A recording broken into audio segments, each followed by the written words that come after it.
네, 이번 시간에는 단백질 소화에 대해서 말씀드리겠습니다. 탄수화물, 단백질, 지방 이렇게 우리가 3대 영양소라고 얘기하는데 그 중에 으뜸은 지금 말씀드리는 단백질이라고 생각합니다. 단백질, 저 프로틴이라고 영어로 적혀 있고 그 오른쪽에 있는 저거는 제가 발음하기도 어렵습니다만 으뜸의라고 그러는 나전어의 어원입니다. 다시 말하면 단백질의 어원은 으뜸의라는 뜻에서 왔다는 것이죠. 단백질은 이렇게 위산과 펩신, 엄밀히 말하면 펩신은 펩시노겐이 전구물질로 있다가 위산의 도움에 의해서 펩신이 되고 그 둘은 힘을 합하여 중간 단계의 단백질로 만들어지게 되고 췌장액에 있는 여러 가지 단백질 분해 효소와 그리고 마지막 순간에는 두 개의 아미노산이 만들어진 뒤에 하나로 만들어지는 소장액의 소화효소에서 아미노산으로 변해가게 되는 단백질의 소화 과정은 바로 이렇게 되어 있습니다. 한 단계 한 단계를 다시 한번 들어가 볼까요? 단백질 분해 효소입니다. 지금 여기 단백질 조금 아까 말씀드렸던 대로 펩신, 이 펩신은 원래는 전구물질인 펩시노겐으로 분비되는데 그것이 위산에 의해서 펩신으로 바뀌고 그놈이 바로 단백질 긴 형태를 작은 단백질 형태로 만들고 췌장액에서는 단백질 분해 요소 또 마찬가지로 좀 더 작은 형태로 만드는 자르다 보면 아미노산 2개짜리까지 만들어집니다.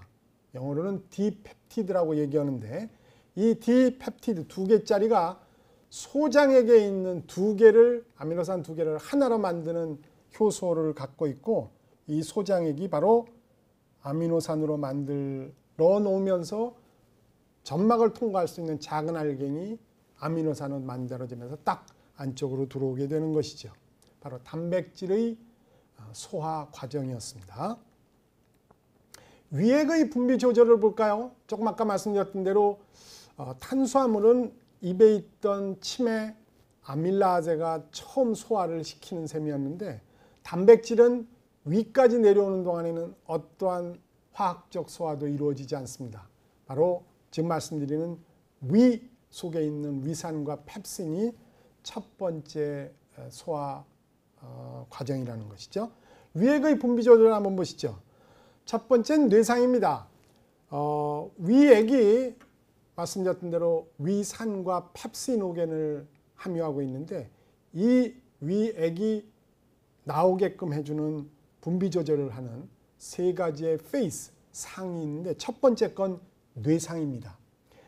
시각이나 후각 혹은 여러 가지 생각 등에 의해서 이런 자극에 의해서 위액이 분비될 수 있습니다. 배가 고픈데 옆에서 요리하는 소리가 들린다든가 아니면 요리를 먼 데서 본다든가 아니면 정말 맛있는 냄새가 난다든가 하면 이런 모든 것들은 뇌에 작용하여 위액을 분비케 한다는 것이죠. 바로 자극이 뇌에 전달되고 그것이 위액의 분비 조절을 한다. 위액 분비 조절을 하는 상황을 뇌상이라고 얘기를 합니다. 두 번째 볼까요? 위상입니다. 진짜로 음식물이 위에 들어오면 당연히 그때도 위액이 많이 나오겠죠. 위 내용물에 의해서 위액이 분비되는 것을 위상이라고 합니다. 가장 강력한 자극일 수 있을 것입니다. 다시 장상을 볼까요? 위에 있던 음식물은 십이장으로 이렇게 내려오게 될 것입니다. 그러면 장 내용물에 의해서 양이나 그 성분에 의해서 위액이 조금 아까 말씀드렸던 위액의 분비가 조절될 수가 있습니다. 이렇게 장이 간섭하여 분비 조절하는 것을 장상이라고 얘기를 합니다. 위궤양과 십이지장 궤양을 볼까요? 지금 말씀드렸던 위액 속에 보면 위산과 펩시노겐이라고 그러는 그게 바뀌어서 이제 펩신으로 되게 되는 단백질을 분해할 줄 아는 그런 물질로 위액에 보면 그런 물질들이 많기 때문에 자칫 잘못하면 위벽도 소화가 될 수 있습니다. 바로 궤양 형태로 될 수 있다는 것이죠. 위궤양과 12지장 궤양을 한번 보시겠습니다. 지금 이 식도를 지나서 오른쪽에 그림 보면 위로 음식물이 들어오게끔 화살표로 보면 이렇게 이루어지게 되겠죠. 예를 들어 이런 상황을 한번 볼까요? 여러분들 혹시 소의 위를 조리해서 먹는 건 많이 보셨었죠? 많이 드시지 않나요? 양이라고 그러는 좀 거칠거칠한 털같이 생긴 것들도 천엽, 여러 가지로 많이 드셨을 것 같은데, 여기에 제가 조그마한 위 하나를 그리겠습니다.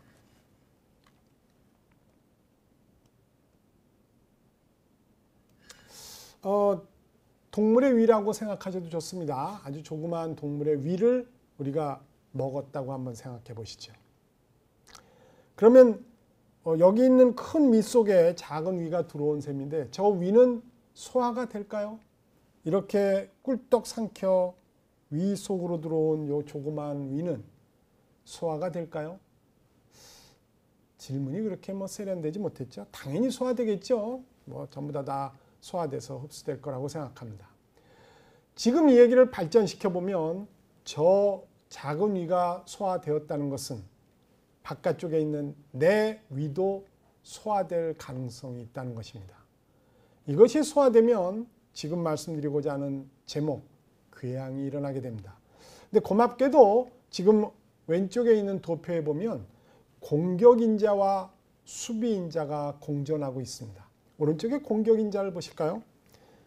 우리가 가지고 있는 위궤양을 만들 가능성이 있는 공격인자는 첫 번째 위산이 있습니다. HCl, 염산이죠. 초막강의 강력한 강산 형태입니다.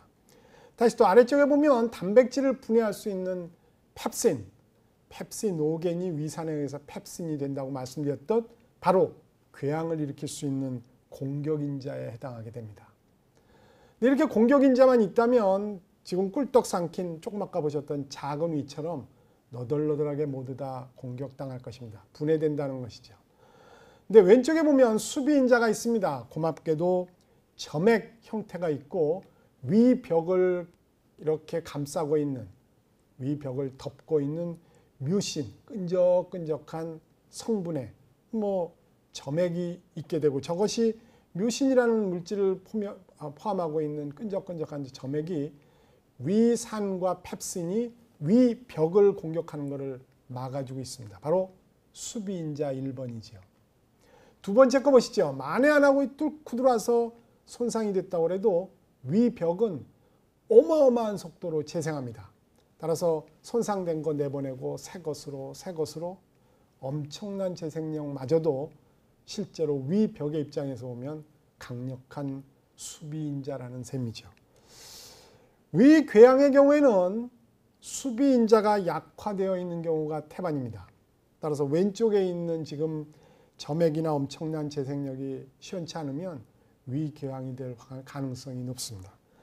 12장으로 내려가서 지금 위액에 있는 위산과 펩신이 위에만 존재하지 않죠. 결국은 내려가야 되고 12장으로 내려오는 순간 만일 공격인자가 강화되었을 때에는 12장 궤양으로 발전하곤 합니다. 따라서 위궤양과 12장 궤양은 같은 궤양이지만 조금 패턴이 다르죠. 틀림없이 둘의 불균형이라는 건 불을 보듯 뻔한 얘기입니다.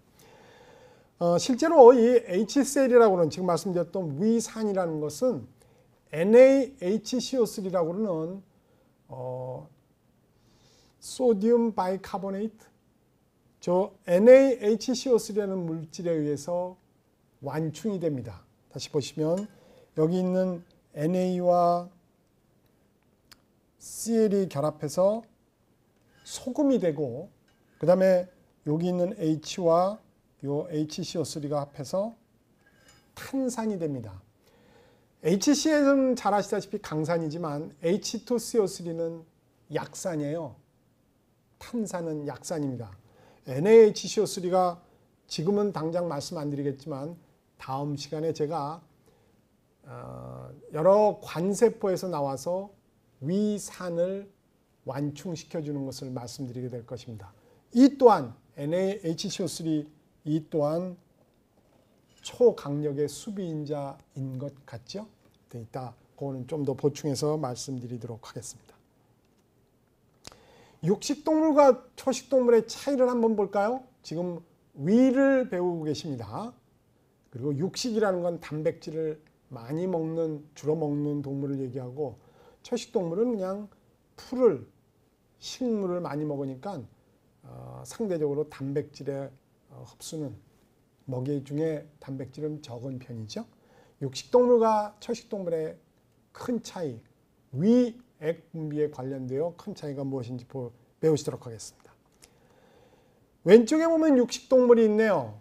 말씀드렸던 대로 육식동물은 남의 고기를 먹고 있기 때문에 상당히 고단백에 아주 적은 양으로, 따라서 음식 먹는 양 자체가 효율도 높고 양도 적기 때문에 소화기관 자체가 짧습니다. 길지가 않아요. 부피가 적지요. 따라서 배가 뿔룩 튀어나와 있는 육식동물은 없습니다. 근데 오른쪽에 보면 초식동물의 경우에는 식물을 계속 먹고 있고, 저렇게 먹고 있는 식물이라는 것은 궁극적으로 보면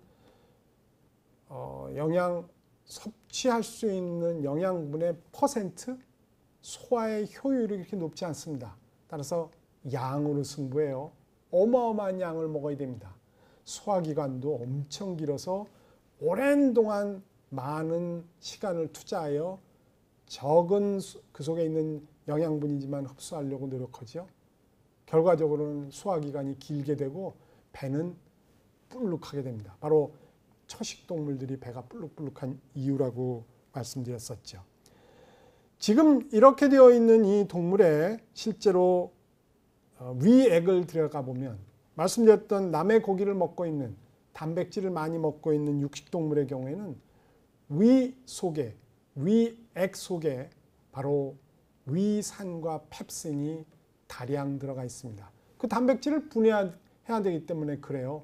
그러지 않으면 뭐 도대체 살아남을 수가 없겠죠. 단백질은 먹었는데, 남의 고기를 먹었는데 그에 걸맞는 소화 요소가 나오지 않는다면 그건 뭐 배탈밖에 더 나겠어요.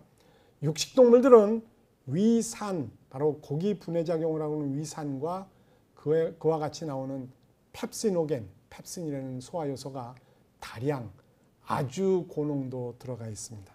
분비되고 있다는 것이죠. 그에 비해서 초식동물은 어떨까요? 먹고 있는 게 단백질이 아니니, 남의 살이 아니고 그냥 풀이니 별로 위산이 그렇게 많이 분비될 필요가 없습니다. 아주 미미한 위산을 분비할 뿐이고, 실제로는 긴 창자를 통해서 정말 분해하기 어려운 식물에 있는 정말 조금밖에 없는 영양분이지만 오랫동안 소화하여 겨우 조금씩 그 영양분을 흡수해야 될 것입니다. 창자가 길 수밖에 없겠죠. 배가 뿔룩한 초식동물이 왜 그 모습을 띠고 있는지를 생각해 보시기 바랍니다. 지금 이렇게 육식과 초식동물과는 달리 이런 동물도 있죠. 인간도 여기에 포함됩니다만 잡식동물이 있어요. 이것도 먹고 저것도 먹고 뭐 육식, 채식 뭐 볼 거 없죠. 마구 먹어 치우는 잡식동물이 있습니다. 이 잡식동물은 위산이 분비되고 그리고 적당히 긴 창자를 가지고 있습니다. 위산이 육식동물만큼 나오지는 않지만 그런대로 위산이 나오고 적당히 또 긴 창자를 가지고 있다는 것이죠. 둘의 합성 정도 되는 것 같습니다. 하이에나를 한번 들어가 볼까요? 여기 있는 이 하이에나는 신기하게도 피부나 치아나 뿔이나 뼈, 심한 경우에는 사슴의 발구까지도 먹어치웁니다. 아무것도 남지 않습니다. 그냥 뼈가 먹어 우닥닥닥 다 먹어버려요. 신기하지 않나요? 아니 도대체 뼈를 어떻게 하겠다는 것이죠? 그러나 하여튼 다 먹습니다. 모두 다 먹어치우고 특히 썩은 고기도 아주 즐겨라 하죠. 이 썩은 고기를 먹고도 탈이 나지 않습니다. 아무리 생각해도 이해할 수가 없습니다. 어떨 때는 하이에나는 썩은 고기를 더 좋아합니다. 썩었다는 것은 엄밀히 말하면 단백질이 분해됐다는 얘기고 그것을 먹고 탈이 나지 않는다면 이미 소화가 된 작업, 그러니까 요리하듯 소화가 이미 이루어진 것이에요. 탈만 나지 않는다면 유리하다는 것이죠. 생각만 해도 끔찍합니다. 그럼 이 하이에나는 어떻게 저런 것들을 먹고 살아남을 수 있을까요? 어떻게 소화시키며 어떻게 탈이 나지 않고 저 상황을 벗어날 수가 있을까요? 바로 아주 강한 위산을 가지고 있기 때문에 그렇습니다. 우리의 위산보다 거의 10배 더 강한 산도를 하이에나는 가지고 있습니다. 위산을 가지고 있는 셈이죠. 균이 들어와요. 다 죽여버려요. 엄청나게 강한 산 때문에 그게 가능합니다. 지금 여기 있는 코요테도 여기 있는 독수리도 썩은 고기를 즐겨라 먹는데 거의 동일한 이유입니다. 이 동물들도 대부분 강한 위산을 갖고 있습니다. 산이 강하다는 것은 엄밀히 말하면 저런 조금 썩은 듯한 조금 오래되었지만 거기서 살아남으려면 항상 신선한 고기만 먹을 수 있는 건 아니잖아요. 결국은 썩은 고기도 먹을 수 있게끔 돌연변이가 되어 그 후예가 지금 우리 앞에 와 있는지도 모릅니다. 썩은 고기를 먹을 줄 아는 동물들이 위산이 강하다는 것, 강한 위산을 분비하고 있다는 것 기억하시기 바랍니다. 단백질 1g당 온실가스 배출량을 한번 볼까요?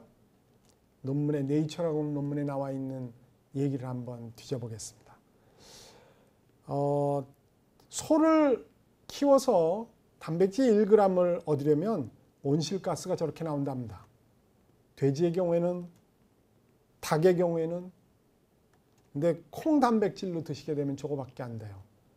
왜 많은 과학자들이 소나 돼지, 닭보다 채식에, 그러니까 콩에 의한 단백질을 이야기하고 있는지 아시겠죠? 환경을 생각한다면 우리의 목축에는 큰 개선이 있어야 될 거라고 생각합니다. 이 논문도 그 얘기를 하고 있는 것입니다. 카세인 나트륨 한번 볼까요? 여러분들 카세인 나트륨 하면 어떤 생각이 드시나요? 독극물 이렇게 생각하지 않나요? 우유의 구성을 한번 보시겠습니다. 우유는 물 말고 물하고 같이 있는 물질이 이렇게 있습니다. 유당, 유지방, 유단백 이렇게 세 가지의 물질을 가지고 있습니다. 그러니까 이 중에 여러분들은 뭐 때문에 우유를 드시나요? 대부분 당이나 지방 때문에 우유를 드시지는 않을 거라고 생각합니다. 세 번째 있는 유단백을 좀 더 치겠죠. 실제로 여기 있는 이 유지방을 뺀 그 우유를 무지방 우유라고 보통 얘기합니다. 유당까지 빼고 나면 무당 우유가 되겠죠. 카세인이라고 유단백이라고 하는 단백질만 딱 남겨지게 됩니다. 지방도 빼고 당도 빼고 하면 단백질만 남는다는 것이죠. 지금 여기 있는 이 단백질의 실제의 성분은 카세인입니다. 우유의 거의 80%, 단백질의 80%는 카세인인데 저 카세인이 그냥 있으면 잘 녹지 않기에 나트륨을 붙입니다. 그러면 카세인 나트륨이 됩니다.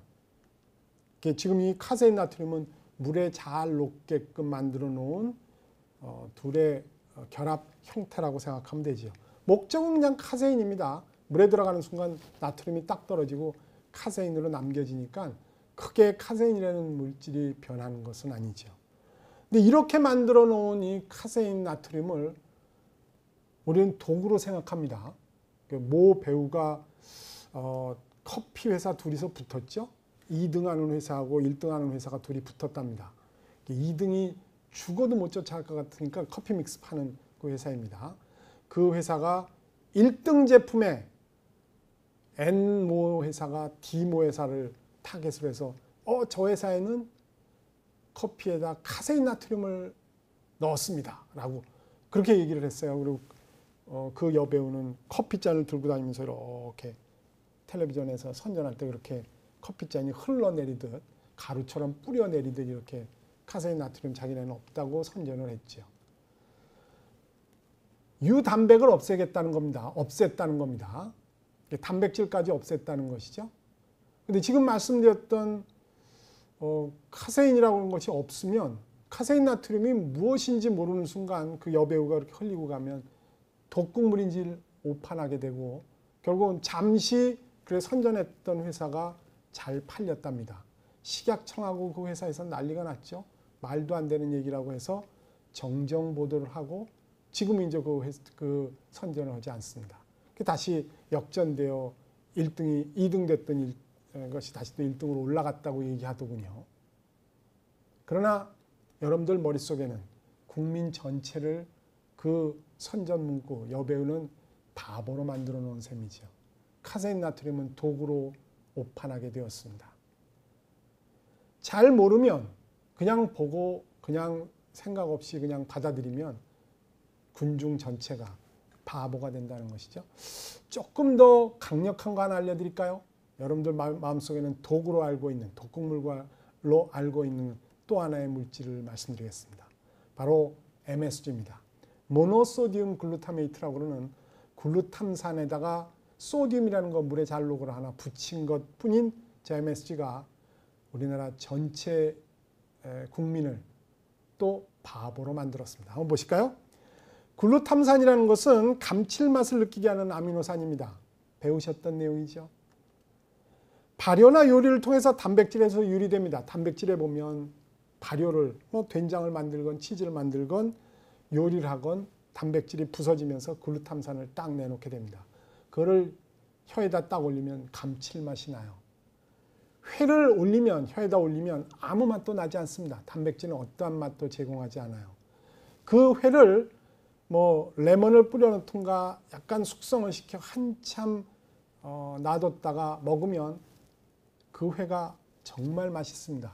글루탐산이 기어 나와서 숙성 후에 그 회는 굉장히 맛있죠. 그냥 바로 살아있는 생선을 잘라가지고 간장 찍어서 고추장 찍어서 먹으면 굉장히 맛있다고 얘기하지만 그 사람의 맛은 간장이나 고추장 맛이었다는 것입니다. 단백질은 어떠한 맛도 주지 못해요. 지금 말씀드렸던 이 글루탐산이 결국 우유보다는 모유에 상당량 들어있습니다. 아이를 꼬시는 거죠. 맛있는 거야 라고 계속 꼬시면서 먹이기 위해 모유에도 다량 들어가 있습니다. 1인당 MSG 최대 소비국은 지구상에서 가장 최장수국인 지구상에서 최장수국인 일본이라는 거 기억하시기 바랍니다. 이것도 마찬가지죠. MSG라고 하는 것도 우리나라의 조미료 회사 둘이서 싸움이 붙었죠. 그러다가 2등이 도저히 1등을 못 잡아갈 것 같으니까 저 회사에 MSG 넣었다 라고 그러고선 국민을 통째로 바보로 만들었죠. 그리고 그 MSG가 지금은 아무것도 아니라고 이미 다 결판이 났습니다만 우리 모든 국민 머릿속에는 MSG는 독극물로 알고 있습니다. 잘 생각하여 그냥 남이 얘기하는 대로 따라가는 게 아니라 잘 생각하여 판단하는 게 중요하다고 생각합니다. MSG는 독이 아닙니다. 우리가 먹고 있는 많은 음식에 들어가 있는 하나의 아미노산일 뿐입니다. 어떻게 생각하시나요? 오늘 여기까지입니다. 감사합니다.